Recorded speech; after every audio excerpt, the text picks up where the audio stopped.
Straight ahead on 12 News, a new way to take aim in Maple Grove. Then, improvements that local park users and boaters say are badly needed. But first, a proposed tax on alcohol. We always seem to be getting picked on. Is it picking on liquor store owners or good tax policy? 12 News starts right now. You could soon be paying more for a glass of beer or wine. Hello, everyone. I'm Mike Johnson. And I'm Alexandra Renslow. The Minnesota House is considering tacking on an extra 7 cents for a glass of beer. For a case of 24, you could pay an extra $4. And for a 31-gallon barrel, it could cost you about $27 more. Delane Cleveland looks at this proposal and what it means for local liquor stores. Well, the store's been here for over 50 years. Princeton's Liquors in Osseo has a long history. It was originally owned by my father-in-law's parents. For those 50 years, this small business has had the distinction of being family-owned and operated. My father-in-law, my brother-in-law, my wife works in it too, and so does my mother-in-law. But a proposed alcohol tax by the Minnesota legislature has manager Nick Stanek worried about what could happen to his family. We're not millionaires, we're not rich. We need this revenue to pay for our kids' school and our kids' meals, as simple as that. The issue surrounds his bottom line. It's just going to raise prices across the board. An alcohol tax would have consumers paying $4 more for a case of beer, and even more for a keg. For a full barrel, the proposal would raise the tax $27 or something like that. Stanek thinks his store would lose money. People might drink less, possibly.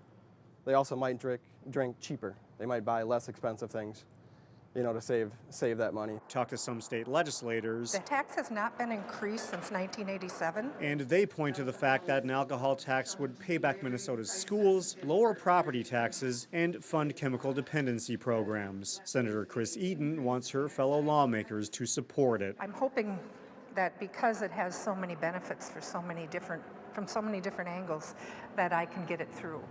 Maple Grove resident Paul Juntinen feels otherwise. My opinion is if you're going to need extra money for taxes, you should tax something that everybody uses.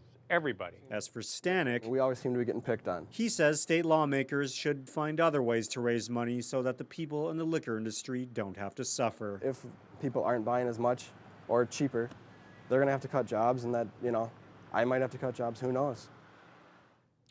While the alcohol tax has support in the Minnesota House, the Senate is opposed to the idea, instead preferring taxes on tobacco and the first sales tax on clothing.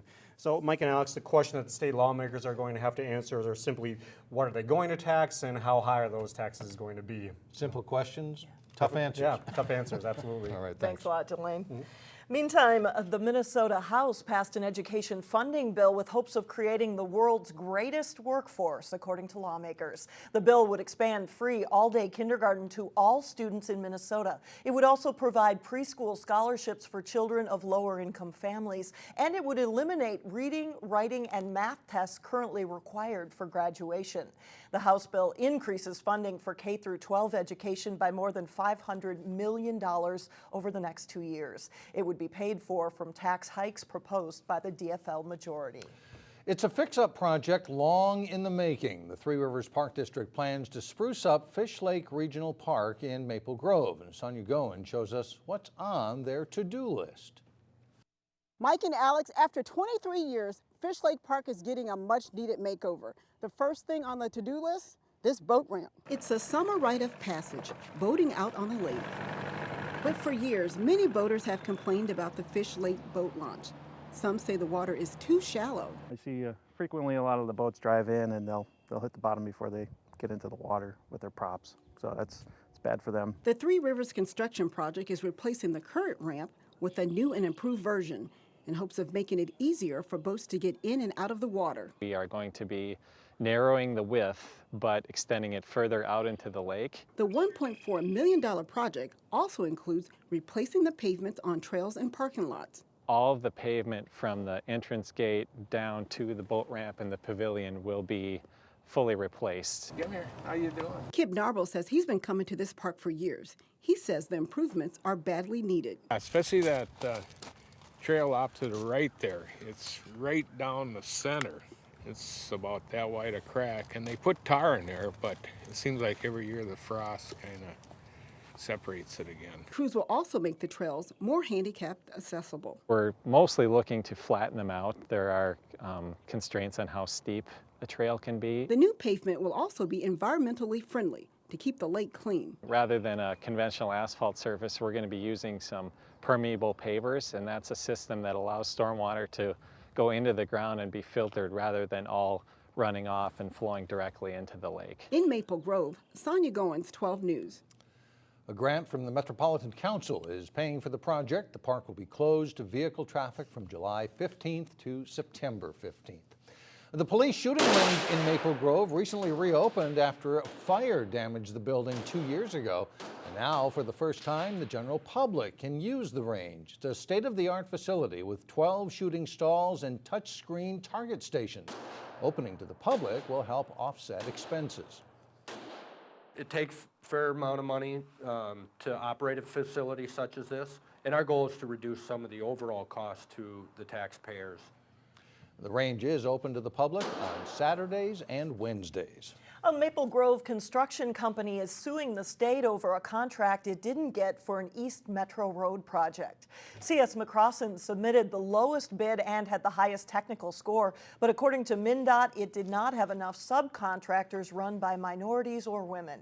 C.S. McCrossin disputes that and says the state is spending millions extra to reach a diversity hiring goal. The lawsuit threatens to delay work on Highway 36, which leads to the future Stillwater Lift Bridge over the St. Croix River.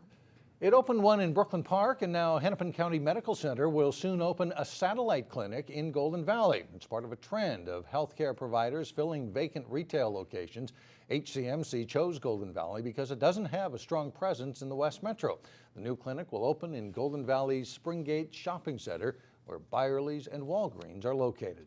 Plymouth will soon be searching for a new city manager. Lori Ahrens has announced her retirement after 10 years in that role. She's actually started with Plymouth in 1988 as the city clerk.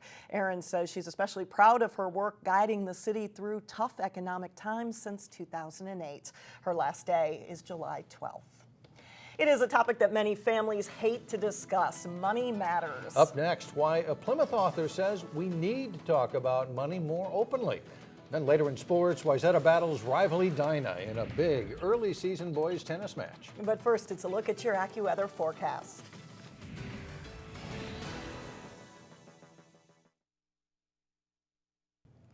April is a good time to sharpen up your financial ABCs. April is Financial Literacy Month, and a Plymouth financial advisor is out with a new book called Real Wealth: How to Make Smart Money Choices for What Matters Most to You.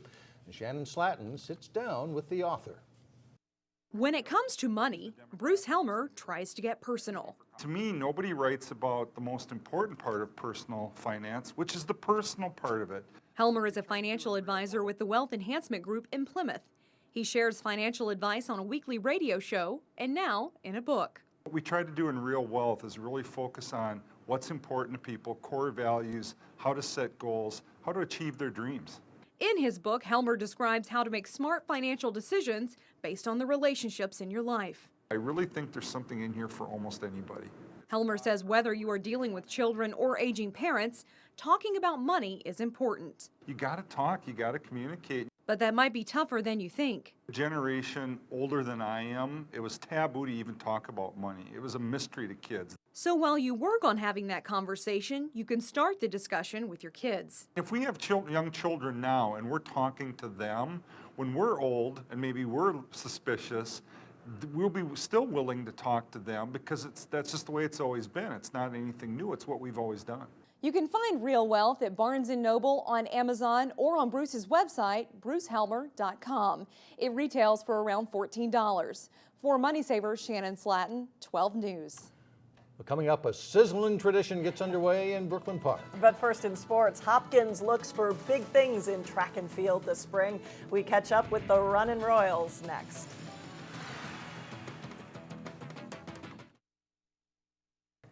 Well, the snow melted. There was tennis outdoors yesterday afternoon. Yeah. Maybe this is the start of a trend. The start of spring sports, finally. And a nice win for Wayzata against a very good team. Wayzata's boys tennis team went all the way to the state Class AA final last season. The Trojans faced a big rival on the court Tuesday as Edina paid a visit. Max Olson serves for the Hornets at #1 singles and comes in for the volley, but Dustin Britton's great passing shot wins him the point for Wayzata. Same match, and Britton delivers a nice drop shot, but Olson gets to it, lobs it over Britton's head, setting up an overhead smash for Olson. He wins 6-2, 6-3. The first doubles, Wayzata's Jack Raven and Jason Kabrowski in the far court against Michael Thompson and Mitch Tuttle. Fast action before Wayzata's guys get to the point on their way to a tough 3-set win.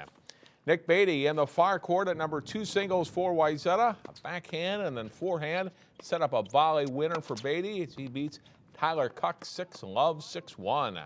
The second doubles, Wayzata's Derek Jaquwa and Steele Kowalczyk in the far court. A ping-pong point against Edina's Anna Glohani and John Yang. Wayzata wins the point and the match. The Trojans beat the Hornets 6-1. Indoor domes have been crucial for spring teams to at least get some practices and games in on regular field conditions. And with Wayzata and Cooper meeting in girls lacrosse at the Plymouth Creek Dome. After an early Cooper goal, Wayzata gets one back. Carter Molk sets up Bailey Miller to make it 1-1.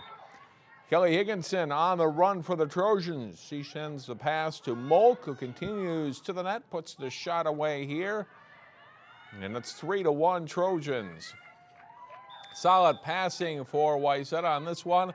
Britta Anderson to Tessa Anderson to Maddie Worth for the goal. 4 straight for Wayzata, and they go up 4-1. Cooper gets a little momentum back from the free position. Haley Sundquist scores the goal to pull the Hawks within 5-2. Wayzata plays a strong first half, though. Haley Hobday scoops it up, carries it, and flips it to Tessa Anderson for the goal. Stephanie Sakala gets one late in the first half for Cooper here. They trail 11-3 at halftime before outscoring Wayzata in the second half. The Trojans win it in the end at 17-10. Park Center's state runner-up boys basketball team will graduate a great senior group. One of the key starters put his college choice in writing today. Trayton Daniels, along with football recruits Jake Tanner and Marcus Sumo, were honored at a signing at Park Center High School. Daniels is headed to Minnesota Duluth. Tanner, who also played basketball, and Sumo will both play football for Presentation College, an NAIA school in Aberdeen, South Dakota. Daniels talked about his choice of UMD. I mean, Duluth is far, it's not too close and it's not too far, and it seemed just right. I like that they're affiliated with the U. I like their program on the come up, so similar to Park Center. I like that they have what I want for schooling, which is civil engineering.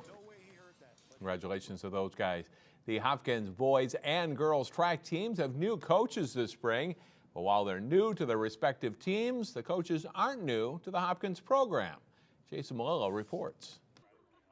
Nick Lovis guided the Hopkins girls to a state title in 2011 and was named Coach of the Year by the Minnesota State Track and Field Coaches Association.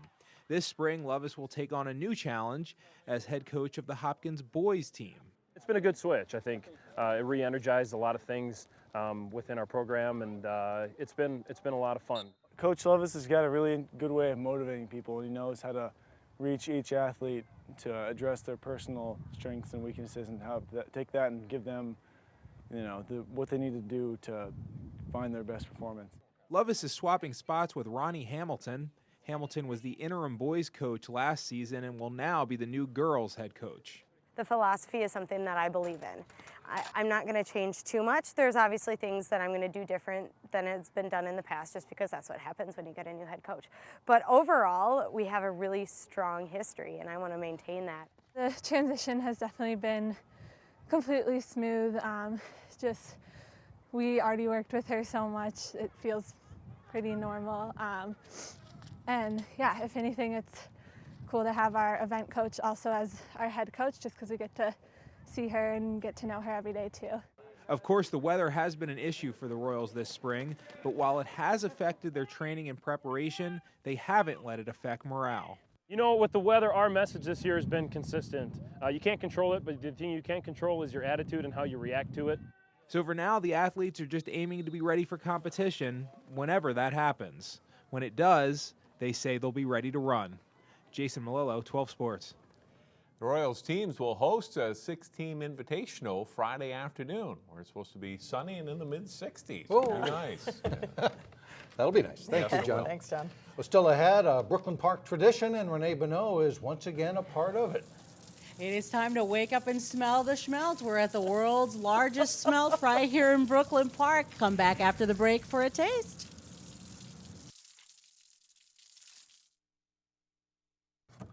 Well, you might say there is something fishy going on in Brooklyn Park. The 51st annual Smelt Fry is underway, and we sent our most eager, hungriest reporter over to the Brooklyn Park Community Center to check it out. That just happens to be Renee Bonneau. Come on, where else would I be, right? It's become a tradition for me as well. And of course, this event does more than just fill our bellies and benefit our bellies, so to speak. The Brooklyn Park Lions have done so much for national and international causes, and we're used to hearing about how they benefit and give eyeglasses to local children here in Brooklyn Park and in the surrounding area. But just recently, they gave a $3,000 check to Zanewood Recreation Center. Next year, Zanewood is slated to lose a federal grant that affects after-school programs for teenagers. Those programs are key to the city's youth violence prevention efforts, and the Lions donation is really going to help those programs continue and prosper. So joining me is one of the Lions and the organizer of the Smelt Fry, Dale Johnson. Dale, tell us why that cause was so important to you guys. Well, the Zanewood Area Community Area Center helps out, like you said, a lot of kids in that area. That's one of the areas of the city of Brooklyn Park where there is the most need, and with all those after-school programs, we think it's a very good place for us to put our funds, plus our Brooklyn Park Lions Drum and Bugle Corps practice out of there, so it's their home base. So they help us both. All right, Dale, thank you so much. And I know that we've asked you a bunch of questions over the years. We usually come here every year. I'm going to ask you some questions about Smelt, not about the event, about Smelt itself, and see how well you know about it. Can you tell us the length of a full-grown Smelt, average length? 7 inches. That's pretty good. It's 7 to 9 inches. How about the weight of a full-grown Smelt? 3/4 of a pound. 3 ounces. So okay, we'll give you a pass on that since you're organizing the event. Final question, true or false, is Smelt are they naturally from the Great Lakes or no? They come from the ocean and into the Great Lakes. You are a smart, smart man. That's why they have him at the helm here. We're live here at the Brooklyn Park Smelt Fry. It's going on till Friday, $11 for adults. For kids 12 and under, it's $5, so we hope to see you out here. Mike and Alex. Renee, you know your Smelt. We shouldn't be surprised. No. She knows her Way to stuff. go, Dale. 2 out of That's 3. right. Good sport, too. That's it for now. We'll see you back here tomorrow, everyone.